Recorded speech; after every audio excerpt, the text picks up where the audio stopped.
Alright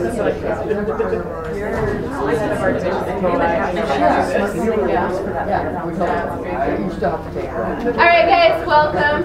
So we'll be definitely finishing up with chapter 15 today. We've got still just a little bit to talk about with the anatomy of that system, and then we'll get into a little bit of the physiology, not nearly as much as what the book covers in that depth. Just kind of the general basics of how vision works using the photoreceptors in the eye. And then we'll definitely for sure be moving into the endocrine system as well today, and that'll give us half of today or so, and next week to focus on that system, and we should be able to hit it really hard, which is good, because the endocrine system comes up in every system that we talk about in 228. It's one of those things that doesn't go away like tissues and like diffusion and osmosis from 227.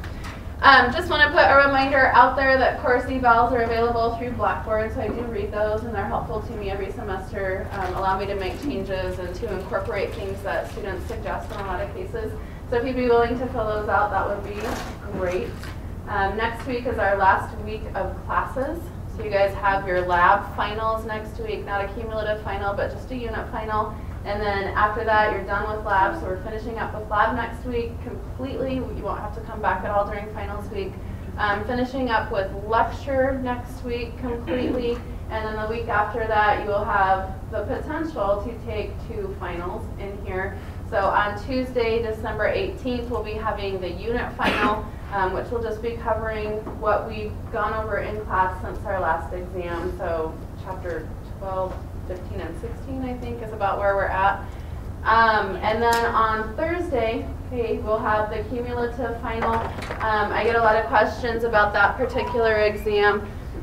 Usually, always, not usually. What I want to do with that exam is focus on the big picture stuff. So I don't go into the fine detail that I do with the unit exams.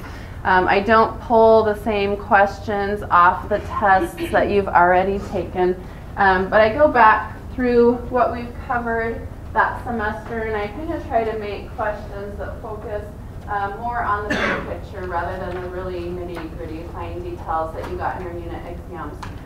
So that particular exam on Thursday is cumulative, but again, big picture stuff. And it's optional. So if you haven't missed any exams and you're happy with your grades, you don't have to come and take that exam on Thursday. If you'd like to try and improve your grade, or if you've missed an exam already, you can take that exam. You'll need to take it if you've already missed an exam. It can't hurt you to take it because it can be dropped from your score. It's only there for the potential of helping you if you want to take it to try and improve your grade, or if you need to take it because you've already missed an exam so far. So that's kind of how we'll roll over the next week. Any questions about the semester or about those exams that are coming up? Yep. So what would be a picture, or an example of like a big picture exam? An example of a big picture question. What is homeostasis? You know, so like defining homeostasis, which has been kind of a focus of the class, or what type of muscle moves the body. Those would be an example of big picture questions in my mind. Things that, like, honestly, you should know at this point. You know, without, you know, maybe you go back and you review your notes and that type of thing, but you're not getting into knowing things at the level that you had to for the unit exam. So just kind of going over, you know, the surface of what did we learn from each chapter, what are the big points. If you guys will remind me, I will send out kind of a study guide for the final exam. So if I don't do that in the next week or so, somebody send me an email and just remind me, and I'll send that out of what I think kind of the big picture focus stuff is for that exam. Anything else?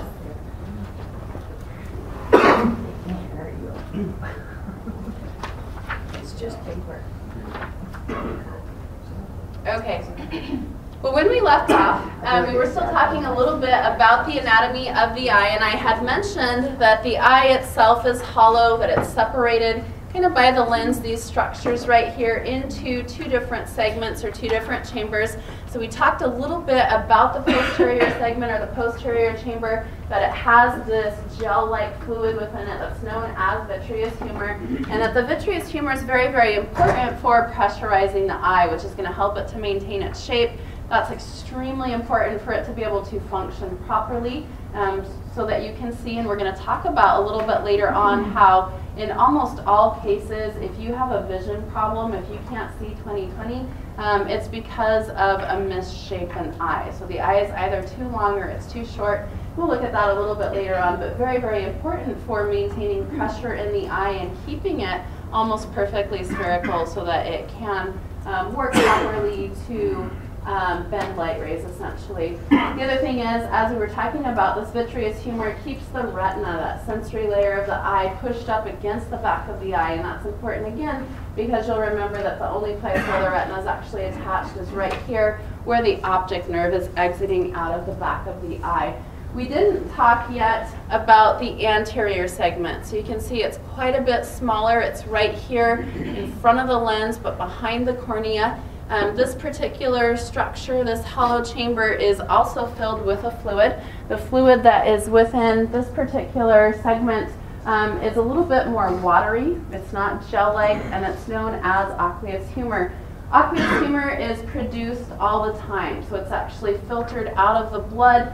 It stays in this anterior segment for some time period, and then it drains through this structure that you can see right here, which is known as the canal of Schlemm. That's different from the vitreous humor, which is produced, okay, and then it stays in this gelatinous-like form for the rest of your life. It's not being constantly produced and constantly filtered out and constantly circulating essentially through the eye.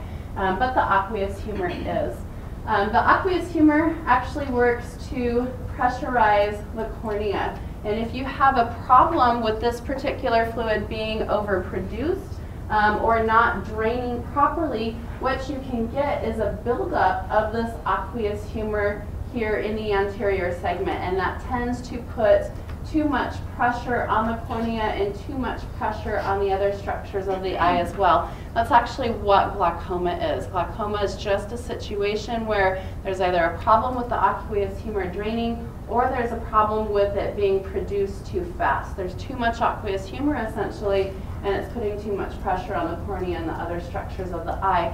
That's why when you go to the eye doctor, they can test for glaucoma by putting that little puff of air, okay, in your eye. You shoot that little puff of air in your eye, because that is going to work to depress the cornea to some extent, and they can measure that corneal depression, and it should depress in a little bit, a measurable amount, and if it's not depressing in as much as it should, that would indicate that there's too much pressure behind the cornea because there's too much aqueous fluid there, and so a problem with glaucoma is developing. Otherwise, glaucoma can be kind of hard to recognize because what it tends to do is your vision stays very good, okay, in the front, but you start to lose peripheral vision. And because our peripheral vision isn't so great to begin with, we can start to lose it and not really notice until we really have tunnel vision because of the damage that increased pressure is doing to the optic nerve and interfering with peripheral vision being able to be detected.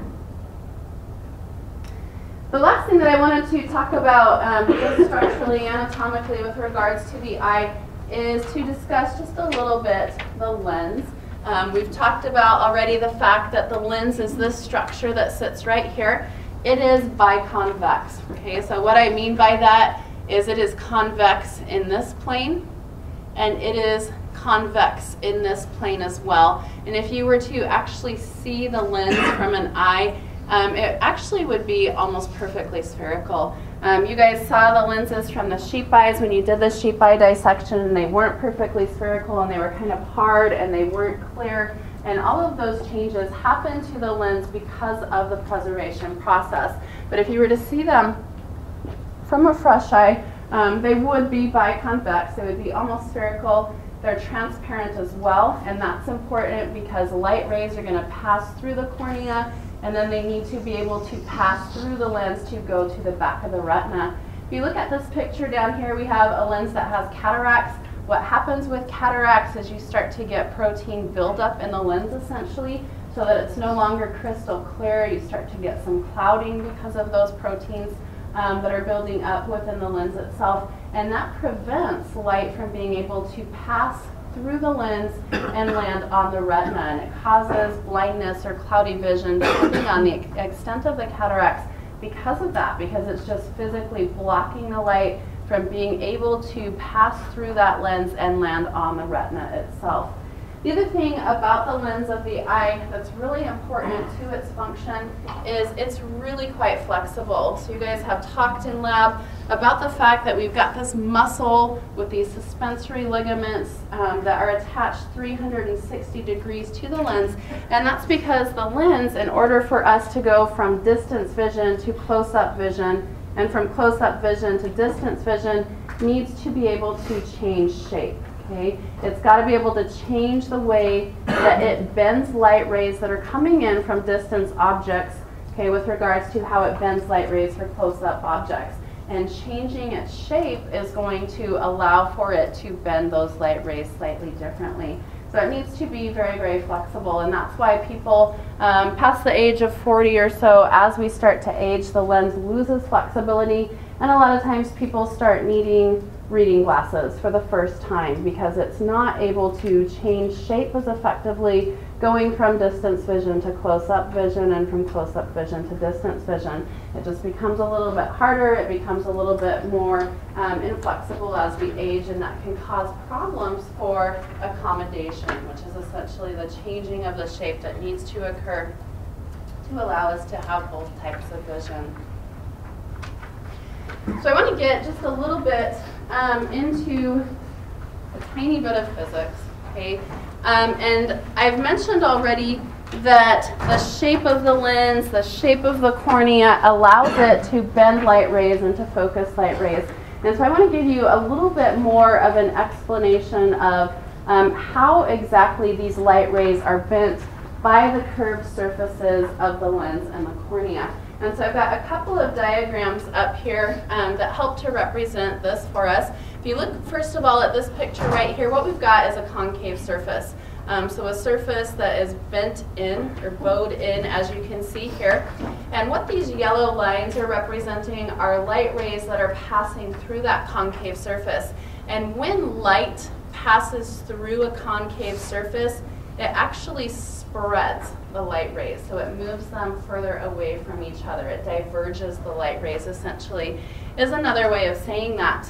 When light passes through a convex surface, okay, so here we've got a convex surface that's bowed out.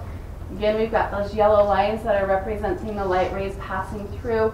When light passes through a convex surface, it tends to converge the light rays. So what I mean by that is what you can see here. It brings those light rays together. It focuses them essentially into a single point, which is right here. And that single point where those light rays all come together is what's known as the focal point.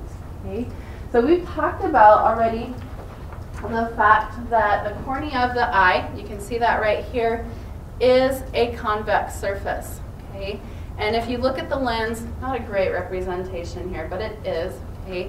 The lens itself is a biconvex surface, which means it's convex in this plane, it's convex here in the back as well. So both of these surfaces, which are transparent, which are convex, as light passes through them, are going to work together to converge those light rays, to bring them closer together and to form a focal point. The cornea does it first. Okay, and you can see these light rays as they're coming in from that distant object being focused down, being brought closer together, being converged by the cornea. And then as those light rays then pass through the lens, they're converged even more, okay, because of the convex surface of the lens, so that you end up with those light rays coming together at some point behind the cornea in the lens, and that point where they all come together is what's known as the focal point. For you to be able to see properly, you need the focal point to be right on the retina. If those light rays are coming together, okay, in front of the retina, what happens is once they hit that focal point, they actually spread back out, and so what gets projected on the retina in that situation is divergent light rays that are spread out. There are also situations, and we'll look at this a little bit later on, where the light rays come together, but their focal point is somewhere behind the retina. And so it's light rays that are still being spread, okay, that are still divergent from one another, that are focused on the retina itself. And that makes it difficult. Images that you would see in that case would be blurry. So in order for us to be able to see clear, sharp, focused images, we need that focal point to be exactly on the retina itself. And I tell you this so that we can lead into the next slide, where we're actually looking at refractory disorders, which is just problems with vision. If you're nearsighted, you have a refractory disorder. If you're farsighted, you have a refractory disorder as well. The other thing that I want to point out about this diagram that you can see here is if you look at these light rays and the way that the light rays coming from this image get projected on the retina, they actually are projected, okay, after they go through the cornea and the lenses flip things, they're actually projected on the retina upside down and backwards. Okay, so that's what our retina is getting, is light rays that are actually upside down and backwards. And then we have an electrical signal of these upside down, backwards images being sent to the brain. And what our brains do is they flip everything. Okay, they turn it back right side up and they flip it around so that we can see things as they really are in our environment. It is thought that it takes a little bit of time for our brains to recognize that the way that we're seeing things is not as they really are in our environment, and that newborn babies actually see things upside down and backwards for some time until their brains learn that they need to start flipping those images. And then we, as people that have a memory, okay, from infancy on, are very, very good at doing that, and it's not something that we do consciously, but it's something that our brains do for us, is flipping everything, reversing it from how it's actually coming into the eye.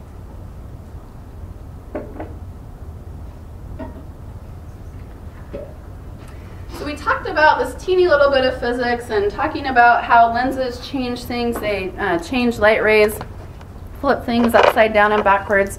So that we could talk about this particular slide here, where again we're looking at refractory disorders. And a refractory disorder is essentially an eye problem. It's a problem with vision. If your vision is not 20/20, okay, you have a refractory disorder of some sort. So I mentioned before that the biggest cause of refractory disorders is simply an eye that's not shaped properly, and that's true. And so what I want to start out with talking about on this particular slide is what a healthy eye should look like. If you look at this picture here, this is what's known as an emmetropic eye. Okay? Emmetropic means that it has 20/20 vision.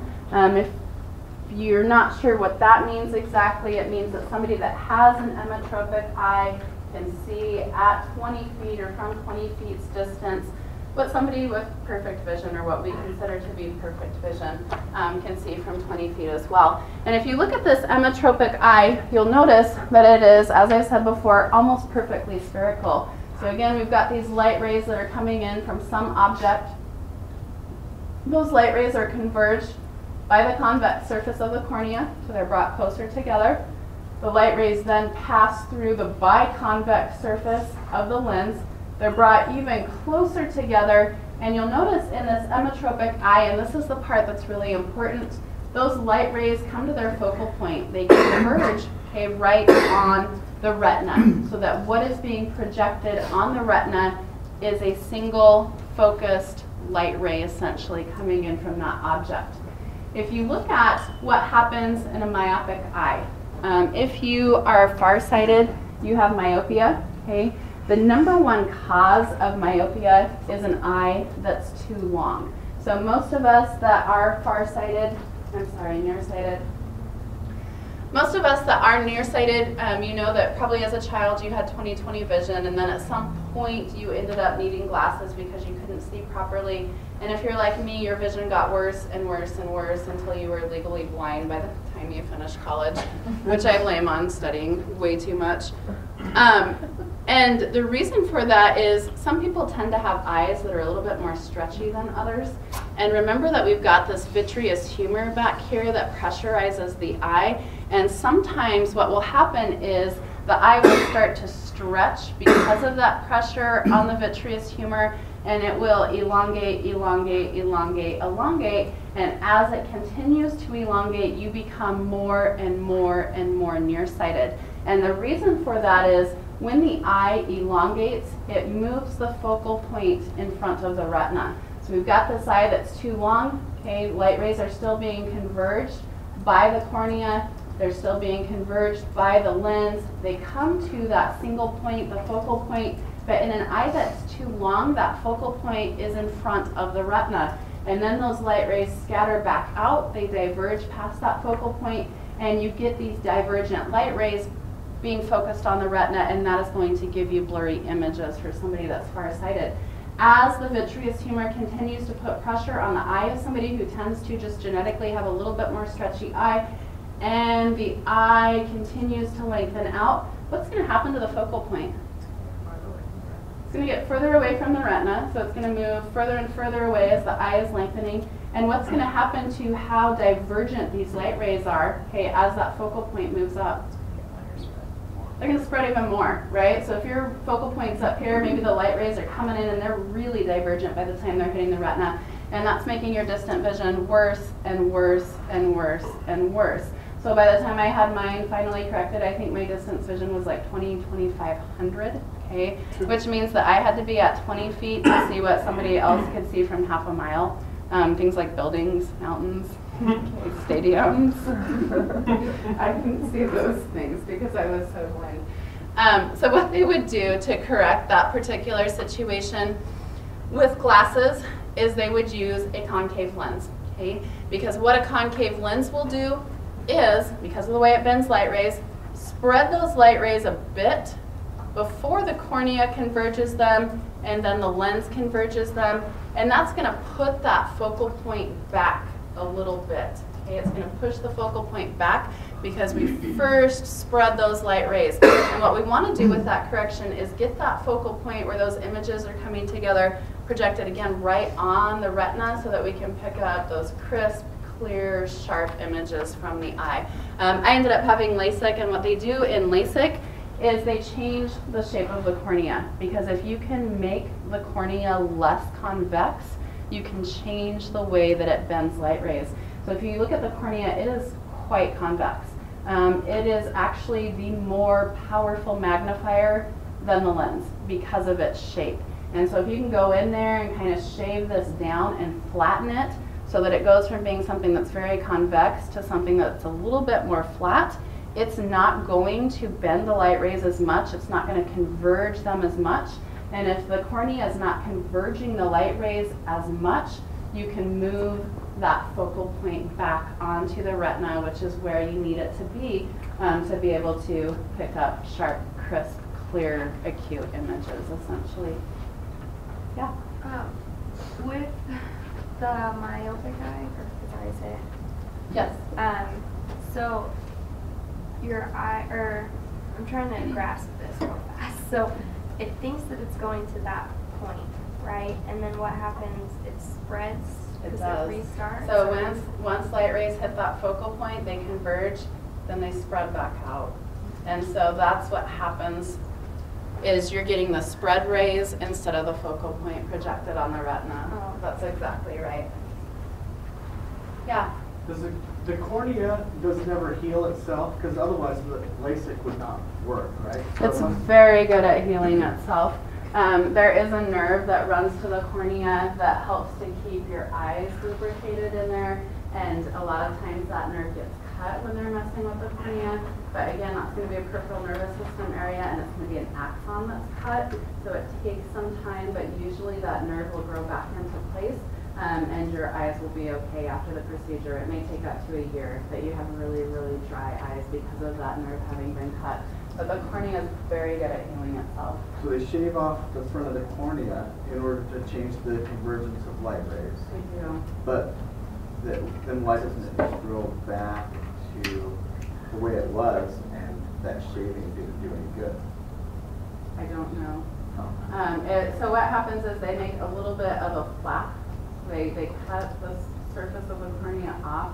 They go in on the inside and they shave the inside down, and then they put that flap back on so it lays a little bit more flat. And so you've already got like that outer surface there. There's nothing that it's growing past that outer surface, and that outer surface just heals into where it's been shaved down.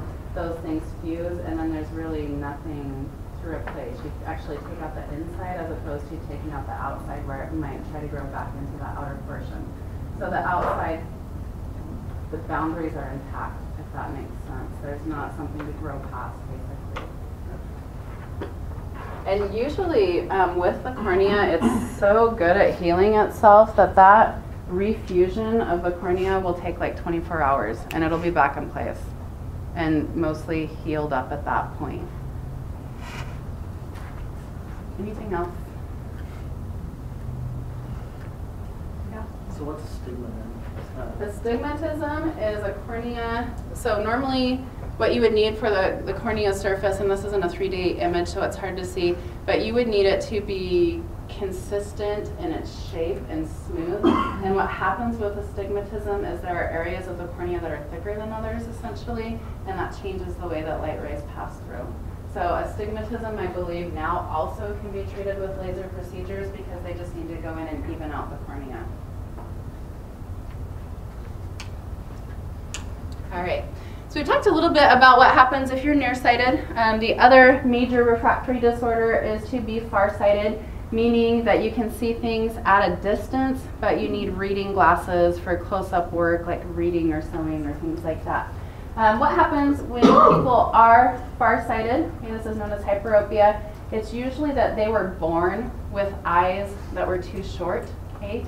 So if you look at how the light rays move through this eye or through this eye that's too short, they go through the cornea, okay, they converge, they go through the lens, they're converged, but because the eye is shorter than normal, the focal point where those rays would actually come together would be behind the retina itself. And what that means is what's being projected on the retina are rays that are still diverged. They're not come together in that focal point to give you clear, crisp, sharp vision.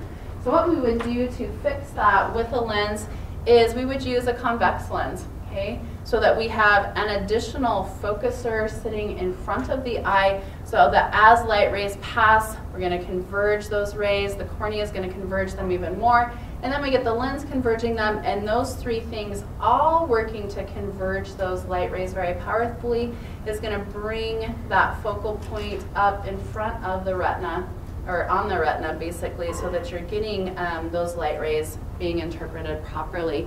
I mentioned that most people who have this condition are born with eyes that are just too short, but you know if you are farsighted that usually you make it through childhood okay, and then maybe you get into even your 20s, maybe your 30s, and that's when you need reading glasses.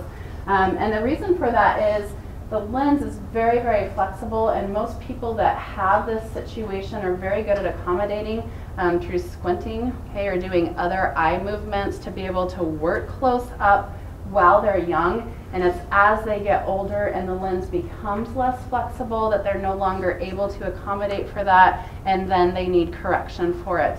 A lot of times, even when they're younger though, the squinting that they do, maybe they don't realize they're doing it because they've been doing it their whole life, can cause a lot of headaches for these people as well, because it's difficult for them with that focal point behind the retina to squint enough to bring that focal point back up to where it actually needs to be. When you squint, you're changing the shape of your lens to some extent and changing the way that light rays are being bent by it essentially. Yeah. Okay, so people that are nearsighted, as they get older, they need reading glasses. Why is that? So if you are nearsighted, okay, you've got an eye that's too long, and so you've been nearsighted your whole life, you can't see distance, and now you know you're like 45, 50, whatever, and now you can't see close up either. The reason for that is, again, just comes back to as we get older. It's known as presbyopia, which translates to old eye. And as we get older, the lens just becomes less flexible. So your lens was able to see close-up vision because it would change its shape, and then you could read and do what you needed to do. But as we get older, it becomes less flexible, and it doesn't change its shape as well to allow us to be able to do that. And so it's not uncommon at all for people as they age to be nearsighted and farsighted, because maybe their eye was too long, and this is a more common situation, and now their lens isn't adjusting, and so they're also having problems with close-up vision as well. Anything else that I could explain better with regards to this? I just have a question back to the Lecture report. You said that what we have is what we have. We were talking about the collateral today, and a guy was saying that if your eye gets punctured and that leaks out, or you can just lost You your are eye. in big trouble, yes. That would cause blindness if we're not able to correct it or replace it with something else because it's going to cause your retina to fall, and it's going to depressurize the eye and change the shape of the eye. How likely is that to happen? I know somebody that had that happen because they fell on a car antenna. So if you do something like that, right, if you had a severe poke into the eye, so I mean, you guys did the dissections in lab and you knew that you had to use a very sharp object for these types of force, like the sclera. Anything that would cause that kind of force in the eye with a sharp object would fit into it. So how come that doesn't ever Oh my gosh. There's no way to generate it, so it's not hooked up to the blood supply. It's not blind now. Fluid that we can filter out of the blood with the optic nerve, so it's constantly being filtered out from the fluid. It is a shelly. It is a gelatinous mass. There's no way to really add nothing that you can filter the blood. So when we're born, do we have the same amount that we do all our life? I believe so, yes. And so if you think about kids, they have ginormous heads. And that's why, because we start out with these very large heads and our bodies grow into the head and large eyes.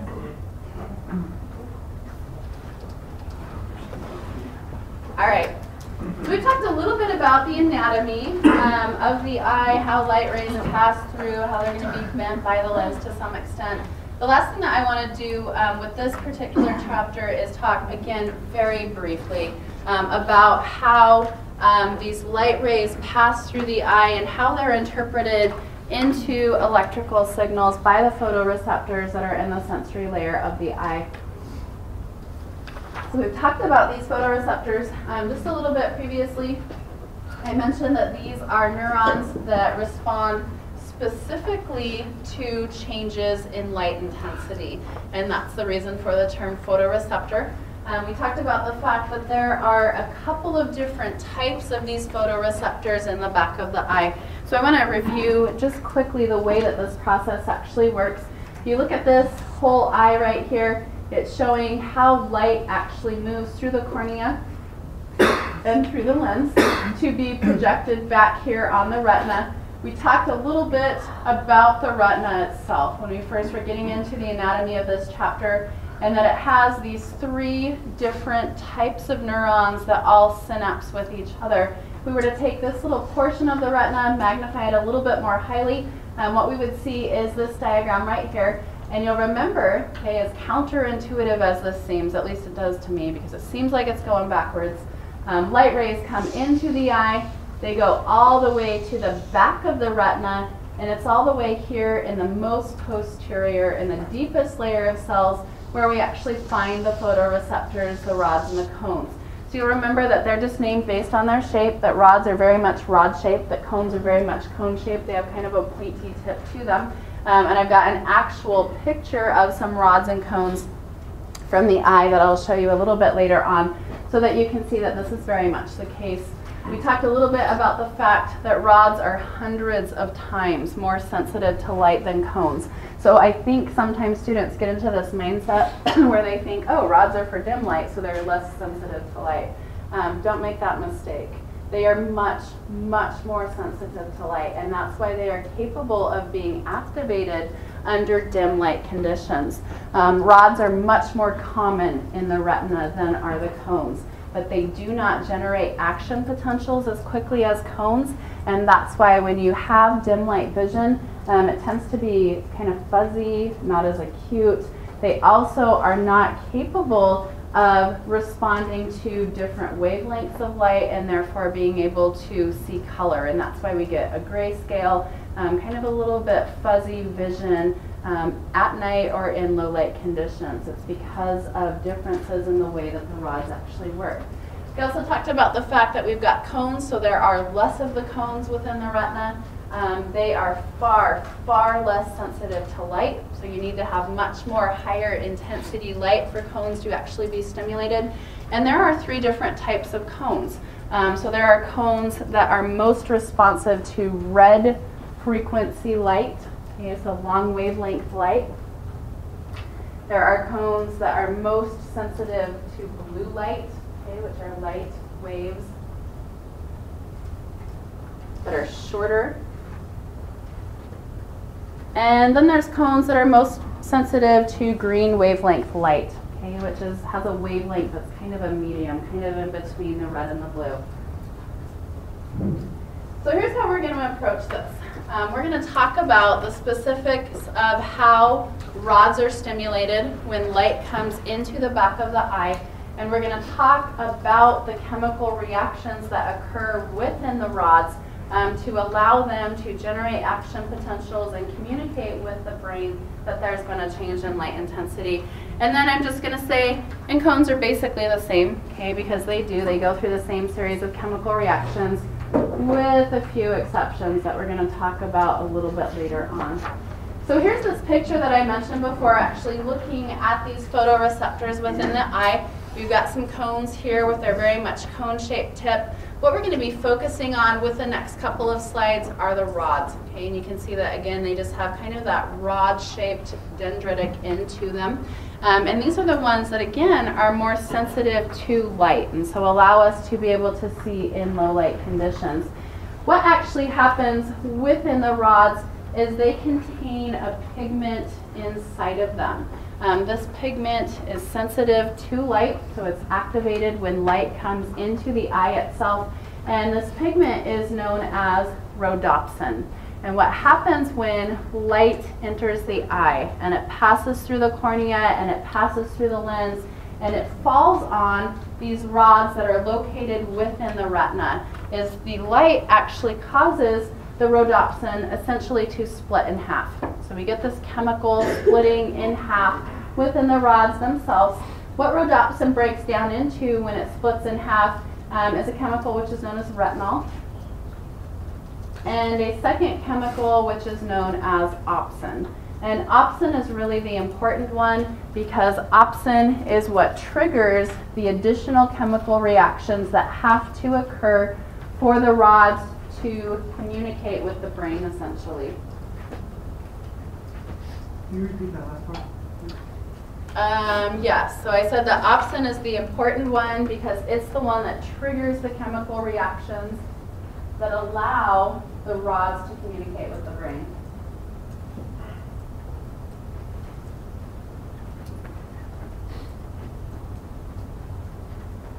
So we've had light enter the eye, it's passed through the cornea, passed through the lens, it's now falling on these rods, okay, that are located here in the retina, and it's causing this chemical known as rhodopsin that's within the rods to break down into retinol and opsin.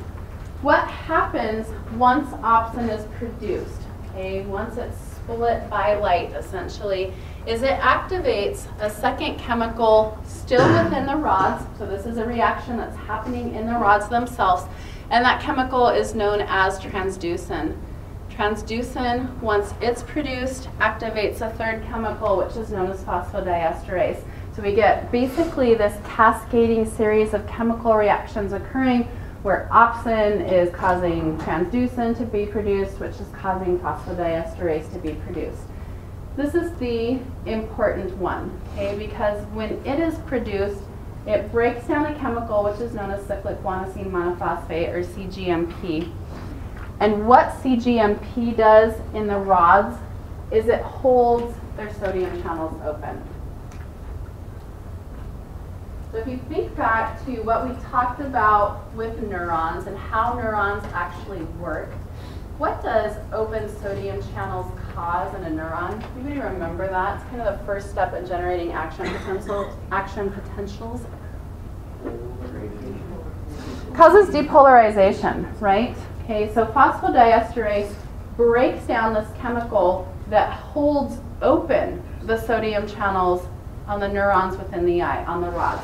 That should tell you, first of all, that something's screwy, right, with this whole thing. Because normally what we see happening is something changes in the environment of a neuron, and that causes the sodium channels to open. Well, what we've got in the case of these receptors in the eye is their sodium channels are always open, okay, they're always depolarized, and then they get exposed to light, and we get these series of chemical reactions that closes the sodium channels. because that's what the cyclic monosine monophosphate does, is it closes the sodium channels essentially. When we close the sodium channels on the rods, so they're normally depolarized, we close those sodium channels, what's that going to happen, or what's that going to cause to happen within the rods? They're going to hyperpolarize, right? So again, this is screwy. We're working backwards. But that's what happens. The rods start to hyperpolarize as they are exposed to light, and we get this series of chemical reactions actually occurring within them. When you have a cell that is hyperpolarizing, what that's going to happen, or what that's going to cause to happen, is a decrease in release of neurotransmitter, right? Because when you're depolarized, you're generating action potentials, neurotransmitters being released. Well, this is screwy. We're going backwards. Okay, we were depolarized, and then we got exposed to light, and that closed the sodium channels, and it causes our cells to hyperpolarize. Now they're going to start releasing less neurotransmitter. Okay, we're going backwards. It's totally screwy. And so this is going to be happening here, where these rods are communicating with the bipolar cells. Less neurotransmitter than normal is being released onto the bipolar cells. Here's where it starts to get really complicated in the book, so I just made this as simple as possible. Okay? Decreased levels of neurotransmitter is going to stimulate some of these bipolar cells, and it's going to inhibit others. And the net thing that happens is we get these complex patterns of electrical signals moving away from the retina through the optic nerve into the occipital lobe, where we have the visual cortex, and they're interpreted. Well, it's not really screwy. It's a protective mechanism, right? Okay, elaborate on that. Well, with the rods, you said they're for dim light. And so if they're always active in low light situations, they don't need a whole bunch of light to be active, like I'm sure the cones do, right? So, and then when you're in bright light, you want them to shut down so that they can, it's like when you're in a really loud concert and you're hearing this loud sound, and then you go outside and try and listen to your friend talk on the phone, and you have to turn your phone up to ungodly volume just to hear them, because that muscle's been flexed on the, it's both like, what's the camera and anvil, close together. So it's the same thing with this. It's just trying to protect those low light cones so that you can. Your low light rods? Maybe. It's a plausible hypothesis, so I haven't seen any research on it, but it could be possible.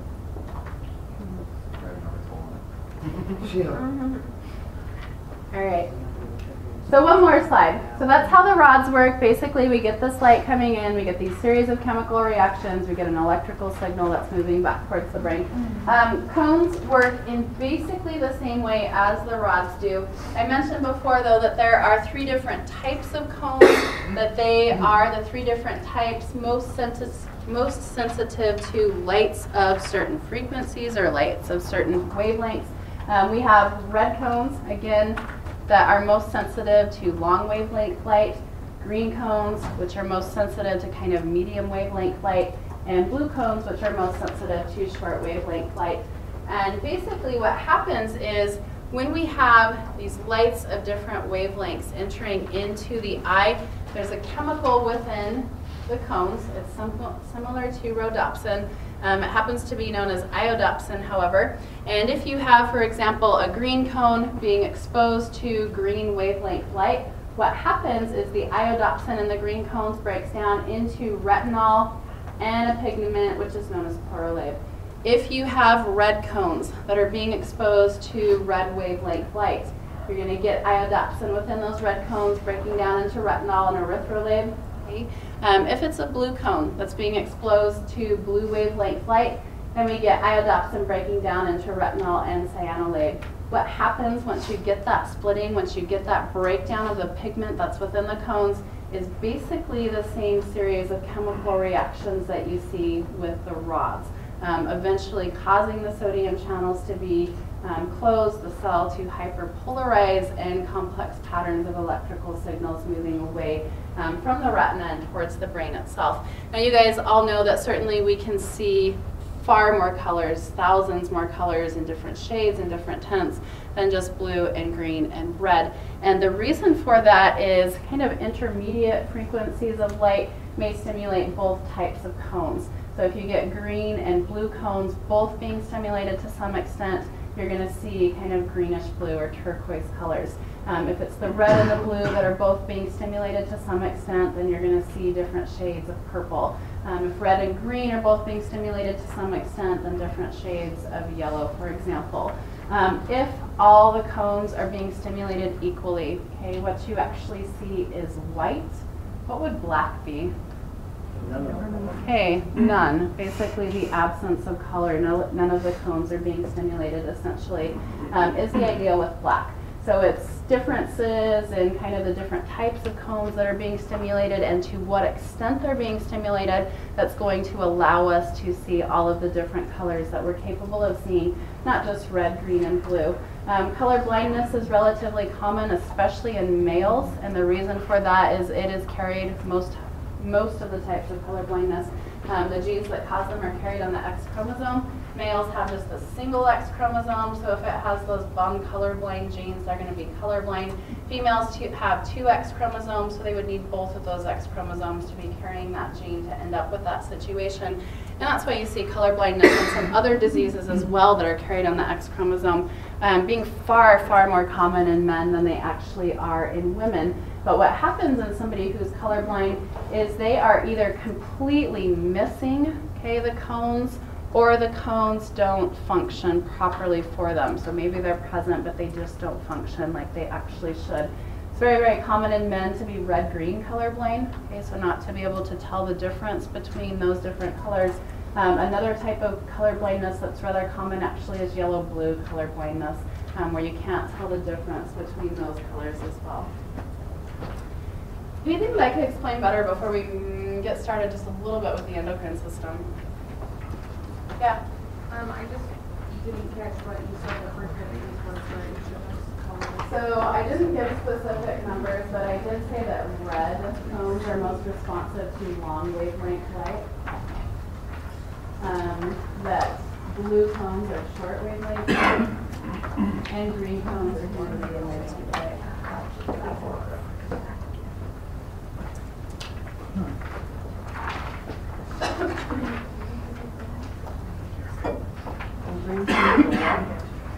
Green cones are medium wavelength light. Yeah. So those pigments, are they neurotransmitters that then your brain will super? They're not neurotransmitters, so they're just chemicals that are in there and they're broken down into something else, and that initiates the process of these like cascading series of chemical reactions. So they're not released on any other cells that's happening within the rod itself, but it will then cause the rod or the cone to stop. What's a neurotransmitter?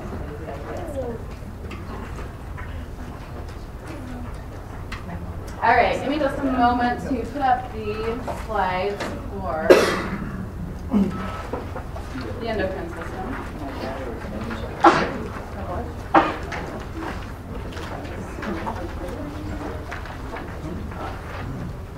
What am I going to do?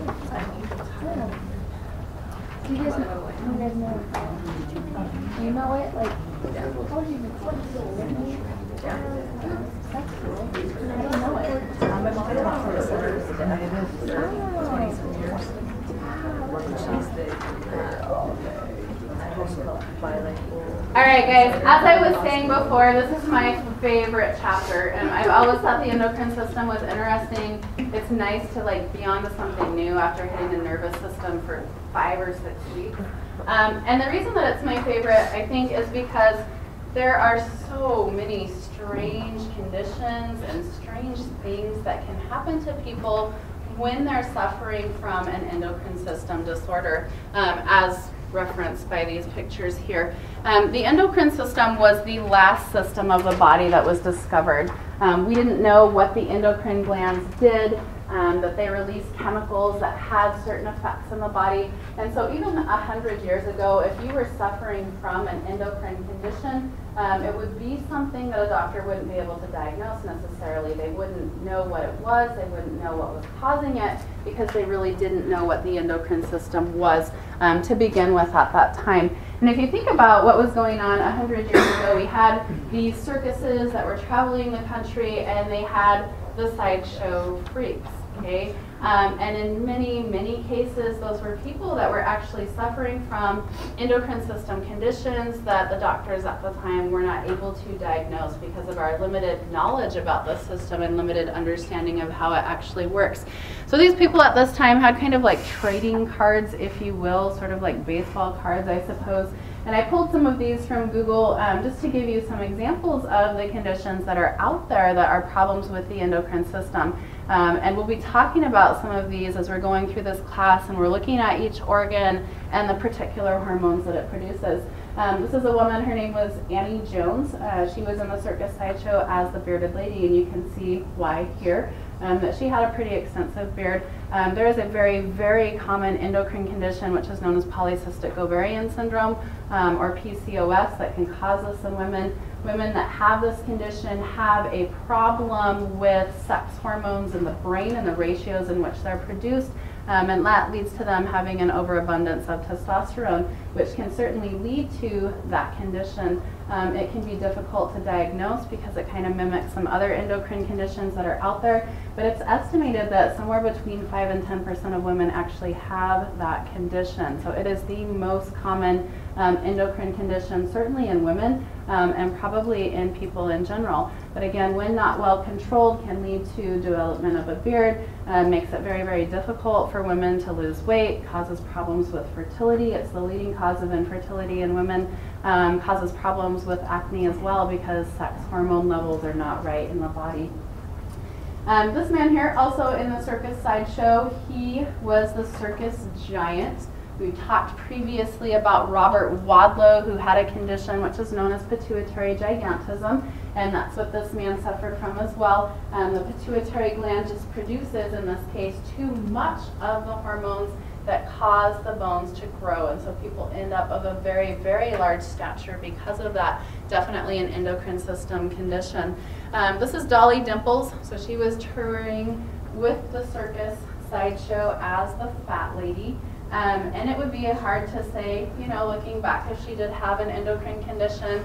Polycystic ovarian syndrome, again, can make it very difficult for women to lose weight and very, very easy for them to gain weight. Diabetes makes it very, very difficult to lose weight for some reasons that we'll talk about a little bit later on. She could have been hypothyroid as well, which would make it very, very easy to gain weight and very, very difficult to lose weight. It's also possible, and nobody would know for sure because the doctors just really didn't understand the system back then.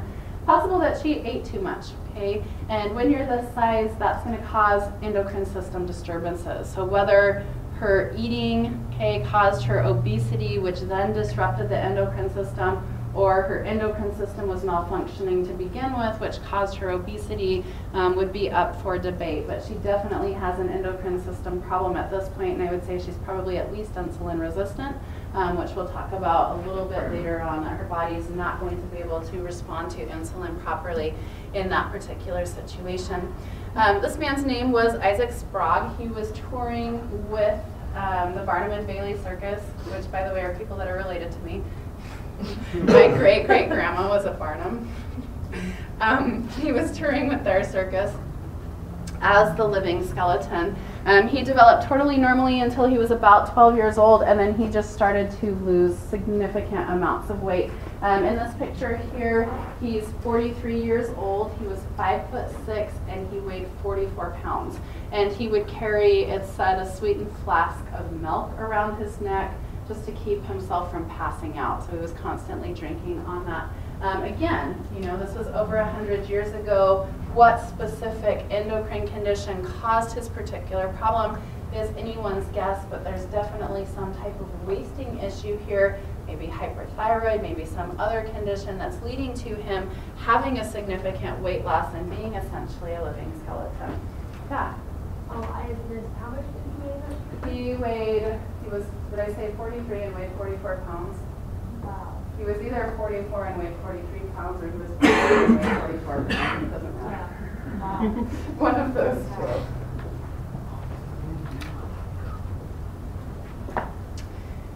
Nowadays, if you have an endocrine system disorder, we're very good at diagnosing them. It's a little bit easier to treat endocrine system disorders when the problem is caused by a deficiency of a hormone, because for most hormones we can just give you the synthetic hormone and we can bring your levels back up to the normal rate. It's a little bit harder to treat endocrine system disorders when the problem is an overabundance of a particular hormone. Sometimes when people have endocrine system disorders, it's because a tumor has developed in their body somewhere that's over-secreting a particular hormone, and they're kind of having hyper-magnified the effects of that hormone in their body. And obviously to treat that, you would have to go in and surgically remove that tumor that has developed that's secreting the hormone. Sometimes it's not a tumor, but there's just a problem with the hormone being over-secreted. And that can be difficult to treat because it's hard once those hormones are being produced and released in the body to break them down so that you're not suffering the effects of hormone hypersecretion. It's much easier to replace hormone when it's just a problem of not enough actually being produced within the body itself.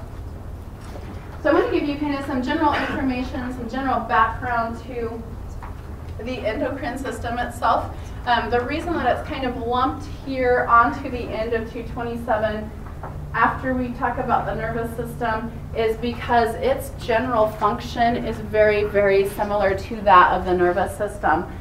It coordinates and regulates all body activities just like the nervous system, and they actually work hand in hand. So as you move into 228 and we start talking about blood pressure, for example, and how it's regulated, we're going to look at how the nervous system works to regulate it and how the endocrine system works along with the nervous system to regulate it. In 228, when we talk about how urine is produced and the things that influence that, we're going to look at how the nervous system influences it, and we're going to look at how the endocrine system influences it. If you're kind of wondering, why do we need both systems to do this one thing? Here's one answer that I would give you to kind of speak to that. And that is that the nervous system works through neurotransmitters. Okay? It releases chemicals, and those neurotransmitters have immediate effects.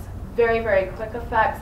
But you guys know that almost as soon as a neurotransmitter is released, that it is taken back up through reuptake, or it's broken down so that it doesn't constantly stimulate it. It doesn't constantly cause what it's meant to cause. So the nervous system works very rapidly, almost immediately, okay, but its effect is not sustained. With the endocrine system, what happens is an endocrine organ produces hormone. That hormone gets into the bloodstream, and then it travels to the organ that it's meant to have an effect on. Well, that process is going to be a little bit delayed. It's not as quick as just releasing a neurotransmitter directly onto an organ. Not nearly as quick, but because you've got these hormones that are floating around in the blood, they tend to stay in the bloodstream longer. They're not broken down as quickly, and the endocrine system is going to give you basically a sustained response. Okay? So if you think about what happens when you're stressed, some type of emergency situation, almost immediately your heart starts to pound, right? And that's because the sympathetic nervous system becomes activated, and you get release of neurotransmitter onto the heart and the cells within the heart that's going to immediately influence the heart, okay? But those neurotransmitters are very, very quickly broken down, and if it were not for the endocrine system also getting involved, you'd get this response, okay, of the heart that very quickly it increases its rate of contraction, very quickly it increases its force of contraction, very quickly blood pressure goes up, but very quickly all of those things stop as well. The other thing that happens when you're really stressed is the adrenal glands start releasing adrenaline, okay, and other stress hormones into the blood. And it takes a while for those stress hormones to get to the heart and to get to all of the other organs, cells, tissues of the body, but they tend to stay around longer and cause a sustained response of the heart. So that heart rate stays high for a longer period of time. Blood pressure is higher for a longer period of time. And when you have these two systems working together, you get this immediate response because of the nervous system that's sustained because of the endocrine system. And that's one reason that I would say that we see them working hand in hand in the body, and both of them actually being necessary to control and to regulate everything that's going on within the body itself. Just as an example of this, I had a student once that had a heart transplant, and she was telling me that if she's in a race, okay, or something like that, or if she was in a race. I don't think she actually raced after having a heart transplant. But if she was in a race, okay, and she took off to run, at first she would be really, really slow because she doesn't get that immediate response of the nervous system to increase blood pressure, heart rate, force of contraction, those types of things. But after some time, eventually her heart rate would pick up and everything would start going, because when they cut your heart out, they cut the nervous connection to it. There is no longer the ability for the nervous system to increase heart rate and force of contraction. However, what would eventually kick in for her is the stress hormones from the adrenal glands. Okay, so maybe that takes a minute or so for those to actually be able to kick in and to increase her heart rate and her blood pressure and her force of contraction and all of those things that you need to have happen when you're actually exercising. So I want to give you some additional background information. We're going to be talking about endocrine organs or endocrine glands quite a bit as we go through this chapter. And so I want to talk just a little bit about their structure and actually the two different types of glands that we find in the body. All of the glands that we've talked about up to this point have been exocrine glands. Exocrine glands have ducts. Endocrine glands are ductless. Okay, is the difference basically between these two types of glands. Just as an example of this, if you look at this picture here, okay, this is the skin, obviously. Hopefully it looks familiar to you from chapter 5. When we were in chapter 5, we talked about sweat glands, we talked about oil glands. Here's an example of a sweat gland right here. So we actually have sweat being produced down in this gland, and then you'll notice there's this duct, or this little tube that leads away from the sweat gland into which the sweat is secreted, and that duct is used to transport the sweat to some area in the body. So exocrine glands are glands like sweat glands, like oil glands that have ducts into which they can secrete their product and transport it to some area of the body. Endocrine glands are glands, still the same, okay, and by that I mean that they produce some chemical. The chemicals that are produced by endocrine glands are hormones. Hormone comes from a Greek word that means to arouse. But endocrine glands don't have these ducts. They don't have these tubes into which they can secrete their product. So if you look at this picture here, that's the thyroid gland, a little endocrine organ that sits right about here in the neck, roughly butterfly shaped. And you'll notice that unlike the sweat gland, the thyroid gland doesn't have a duct, it doesn't have a tube, it doesn't have any type of network that leads away from it into which it can secrete its chemical, its thyroid hormones, and allow that chemical to be transported somewhere into the body.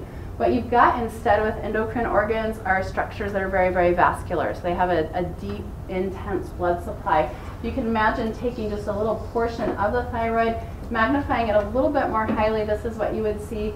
Lots and lots of cells, okay, that actually produce the thyroid hormone, and then a deep, intense blood supply.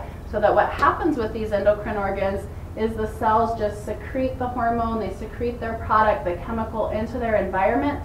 That hormone diffuses into the bloodstream, and then we're going to exploit, if you will, the bloodstream as a duct system to transport that hormone through the body. Okay? If you think about this, what's kind of superior about this design to this design, or what would be a benefit of having these hormones get into the bloodstream as opposed to just having a duct to take them somewhere? Because you have blood everywhere.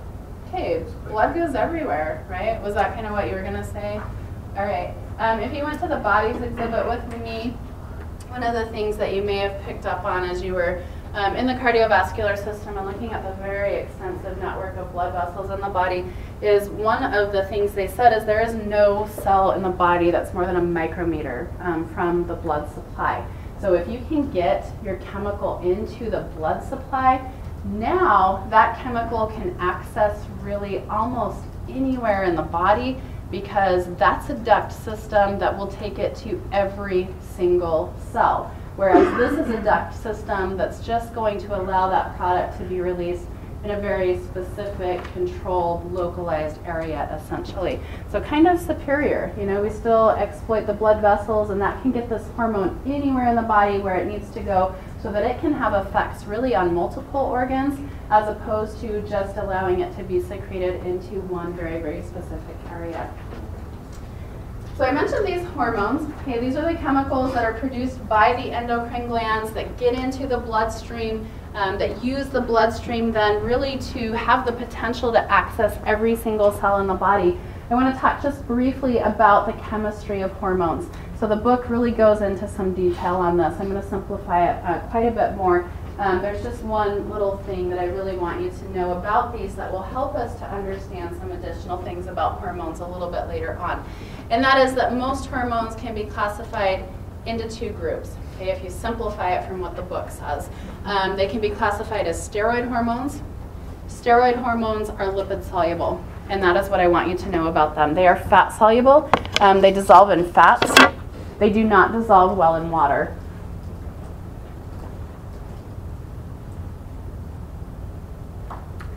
The sex hormones are all steroid hormones.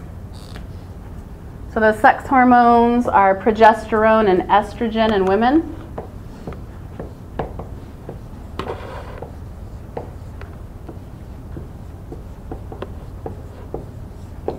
And testosterone in men. In addition to that, there are a couple of other hormones we'll be talking about later on that are steroid hormones as well, aldosterone and cortisol. So it's basically hormones that are produced by the gonads, by the primary sex organs, and hormones that are produced by the adrenal glands, because both of these are produced by the adrenal glands, that fall into the category of being the steroid hormones, which again are fat soluble, that dissolve in fats, that do not dissolve well in water. Here's an example of the chemical structure for cortisol, which is a steroid hormone. So these steroid hormones are hormones that are produced, that are derived from cholesterol and other steroids. And if you look at that example up there of cortisol, you can see that it has that complex interconnected ring structure that's very, very common of steroids as chemicals. The other group, and this is where I just